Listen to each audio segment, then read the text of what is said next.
Hi, I am Juanica, also known as Miss Astrology, and I am bringing you this video to give you some insight into Venus's transit through the sign of Pisces, which is happening from March 11th through midnight, April the 5th. So the 4th or the 5th, kind of depending on where you are. And this is really beautiful energy. It is very hopeless romantic. It really has a very magical and kind of fantasy undertone to it when it comes to all things resorting to Venus, which is money and beauty and partnering and harmony. And so this can just be a really beautiful way to end the astrological year.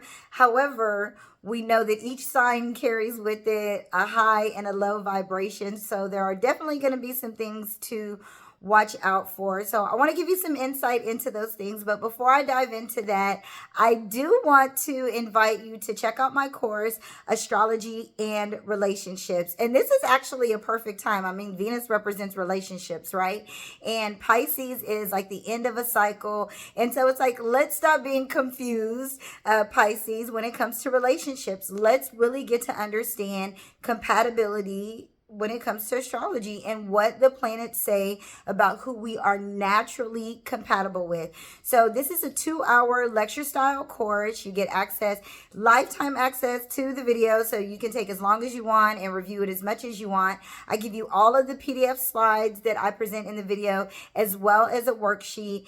And I really discuss and teach you and show you what to look out for when it comes to true romantic compatibility. And fun fact, the sun is not as important as most of us think it is. Matter of fact, it's 3 or 4 planets away from what I consider to be most important when it comes to true compatibility, and not just romantic compatibility, business compatibility. If you are an entrepreneur, this is a great way to know the team that you are most compatible with, or how to get along best with your coworkers, your family members, your friends, your neighbors.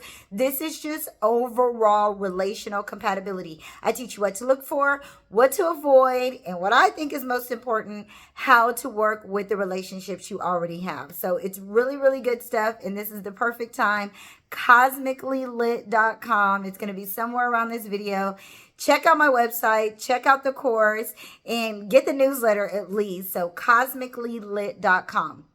All right, let's talk about Venus in Pisces. So again, this is happening from March the 11th through April the 5th. And it's a very dreamy energy. It's a very fantasy. It's a very hopeful. It's a very, I believe I can have it, what I dream about and what I fantasize about. And it's very magical. It's very compassionate. By the time that we get to Pisces and the end of the cycle, we have already experienced all of the 11 signs before. And in this, we've picked up some lessons and maybe some compassion for the signs of what, based on what we've experienced, or, you know, maybe some of us have decided to establish certain boundaries with certain signs, whatever it is. Most of us have picked up some things along the way. And so with Pisces, this becomes the time to kind of, as we end this cycle, renew our belief, if you will, like adjust our faith and our belief. Because remember, Pisces is a mutable sign. So this is really about transitioning, getting ready to end this cycle and move on to the spring, or the real astrological new year, as far as I'm concerned. And so Pisces is like, let's take what we believe to be true. Let's take what we hope for. Let's take, really that higherness of ourself that we've learned through compassion and through our new a new level of intuition and empathy, if you will. I think that we've all kind of matured there. And if we haven't, we absolutely will, because Saturn is in Pisces. The sun is currently in Pisces. Venus has now arrived. We just had that new moon in Pisces. Mercury just left Pisces. So this is a lot of Pisces energy. And it's coming along with these personal planets to bring kind of these glimpses of hope on what we, with the sun there, what we can be proud of, our artistic abilities, our intuitive insights, our dreams, our beliefs, our hopes. The sun allows us to be proud of that, and allows us to really, we're going to reignite that. We're going to find a new faith and a new hope and a new belief.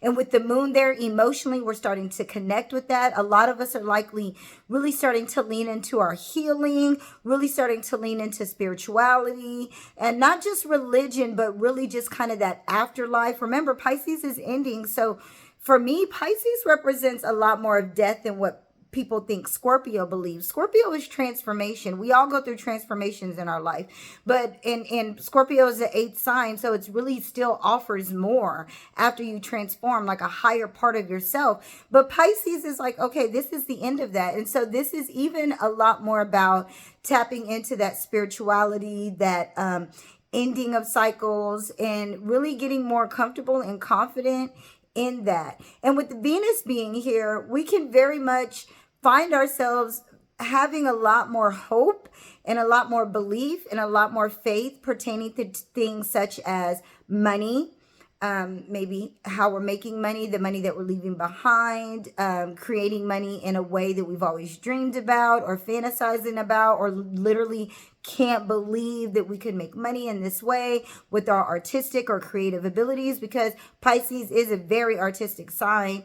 And if it's not money, this could be a lot more of, because when we think about Venus, we want to think about that it's not just money, it's value. Money is valuable, food is valuable, and our relationships with other people are valuable. So a lot more of us will find ourselves really dreaming about partnering or partnerships, and being just really feeling like a hopeless romantic, really kind of believing that we can have those relationships and those partnerships, and we can. However, the thing about it is that we want to keep in mind during this transit is Venus wants this so much. Venus wants the money, Venus wants the beauty, Venus wants the partnerships, wants to relate, wants to really establish more value. Venus wants the food and wants to eat and wants to purchase the beautiful clothes and the beautiful jewelry and be a little bit lazy. And so in Venus really desiring to do that, and Pisces is like, yeah, let's do it, and Neptune is also in Pisces,